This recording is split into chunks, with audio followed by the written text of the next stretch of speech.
Hello everyone. आज आम पुणी आसी किसी नुआ डिश ट्राए करने कि एक चाइनीज रेस्टोरेंट को चाइना पल रेस्टोरेंट भितर वाइब्स बहुत ही भल था। आउटी गोटे पेंटिंग देखिलु जोटा कि आई थिंक सिल्क रे बनाई बहुत आस्थेटिक भी लगुला। मेनू देखिए आम कन्फ्यूज हो कौन ऑर्डर करूँ बोली। ना गुड़ा बहुत ही अजीब था।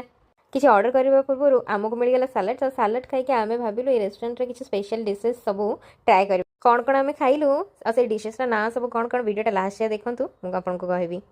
खाइबार टेस्ट तो बहुत भल था। ता सहित टेस्ट ही पूरा नुआ थिला जोटा कि इंडियन टेस्ट ठारू पूरा डिफरेंट।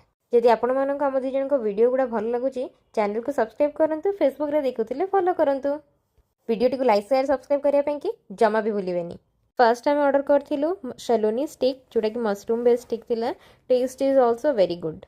नेक्स्ट डिश थिला स्टीम टोफू ताके मु जोटा कि tofu steamed with garlic sauce. Main course से थिला वेज जाजियन मीन जोटा कि नूडल्स विथ ग्रेवी। यहाँ नूडल्स जमा भी पसंद हो फिर भी ये कहले यही नूडल्सटा बहुत ही टेस्ट बाहर नूडल्स अपेक्षा टेस्ट नूडल्सटा बहुत अलग।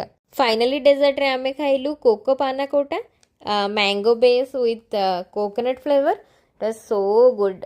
खाई सारा जो बिल आसला देखिए आम गलु शक एत सारा भल भल डिशेस खाइला बिलटा एत कम आसला। बाय बाय आम चलू घर को। एमती नुआ नुआ वीडियो देखा आम चैनल को लाइक शेयर और सब्सक्राइब करूँ। Thank you for watching.